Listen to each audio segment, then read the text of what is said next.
What is up, guys? Welcome on back to TK's Garage. And I've talked a little bit about Ford and the 8.0 liter Power Stroke that's coming for model year 2027, and some of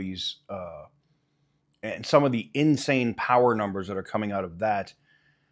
But then to see Ram or Cummins respond with their 7.2 and some of those power numbers, yeah, knowing what I know about Chrysler, Dodge, Jeep, and Ram, they're underestimating those power numbers. And hearing some of the other stuff that I heard today with this, it's going to be interesting. We're going to talk about all that and more right after this.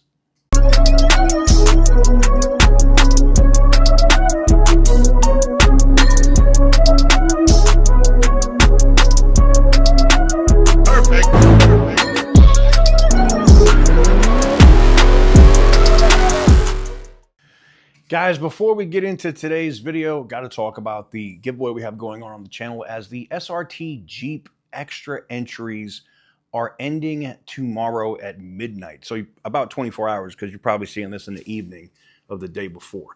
But if you want to get in on it, if you want your best opportunity to win that SRT Jeep, now's the time to do it. You can go to tk'sgarage.bigcartel.com. Link will be in the description down below.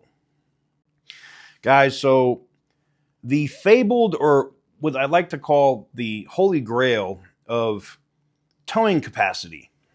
We've talked about power numbers, right? And it looks like Cummins is not as focused on horsepower numbers now, like what Ford is doing. But they're focusing on usable low-end torque.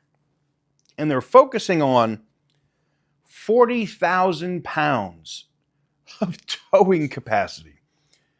Make this make sense. 40,000 pounds. That is insane of towing capacity.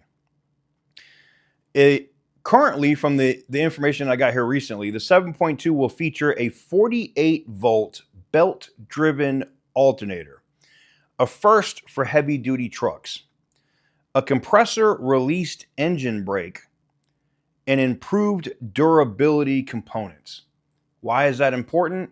We've all seen the issues of what was happening with, the Cummins engines because of DEF and the DEF system failures and all the other bullshit. Well, one of the bigger things about this is, and this is part of the Cummins HELM or HELM platform, the B7.2 is an upgraded, larger displacement version of the 6.7, which is supposed to give you better fuel efficiency and lower emissions. Now, the emissions part is important because they unveiled this engine back in March of 2005, but they didn't have a clear idea of when this thing was going to release, because they needed to find out what the regulatory environment was going to be in terms of who the president was, what the EPA was going to do, blah, blah, blah. And there was a whole bunch of new regulations for 2027 for diesel shit that was just abysmal. Anyways, that's all dead now. The final development focused on meeting 2027 EPA regulations, but now that those are gone, this thing's about to be a monster. So we got basically what they're trying to do is they want to redefine torque delivery with quote unquote calm strength and faster spooling, reducing stress on the drivetrain compared to pushing higher boost through a smaller 6.7 liter engine. That's crazy.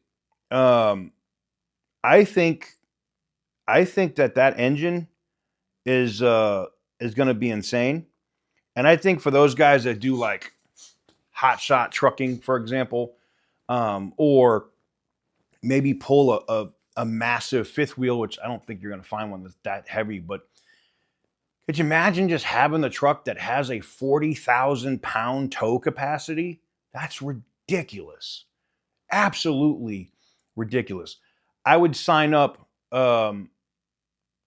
we would sign up immediately. You know what I'm saying? I would, yeah, I would sign up immediately for that truck. It wouldn't even be a question. I'd have to want, I'd want it immediately. And especially if they have like this new lower emission threshold, not offering diesel exhaust fluid or getting rid of that system, as they said, more durable, heavy duty, reliable parts or reliability on that engine. That's a selling point for me. Like I need diesels to get back to being diesels, right? The reason why people bought diesel trucks, or like I did back in the day, my 3500 Chevy, I don't even think they were calling them Duramaxes back then. Like I had 400 and something thousand miles on that damn truck before I gave it to the tow company next door. Like this truck, if they can get back to that kind of reliability where those trucks are getting 400 and something thousand miles before, you know, maybe you have to do an injector pump or, you know, something like that, or before you have to do a full teardown and rebuild it, I think that's huge. I think the market needs it. I think the market wants it. And I think maybe, and it's not just Tim, right? It's not Tim Kaniskis that's doing this. I mean, because it's a outside partner that builds this engine, right? In Cummins, right? But I think Cummins is not chasing the horsepower wars. I thought they were going that way because we were hearing like 600 something plus horsepower out of this thing, which I'm sure that could happen. But now it looks like they're looking at about 540 horsepower and about 1,450 pound-feet of torque. Looks like where the final numbers are coming in the consumer truck. It's pretty impressive. And especially if they hit that golden 40,000 pound towing capacity, it's a wrap. Let me know what you guys think in the comment section down below. Give the video a big thumbs up if you like what I do. Hit the subscribe button if you haven't already. And as always, stay petty, my friends. For the longest time. Whoa. For the longest time. Percocet, Miley Percocet, Percocet.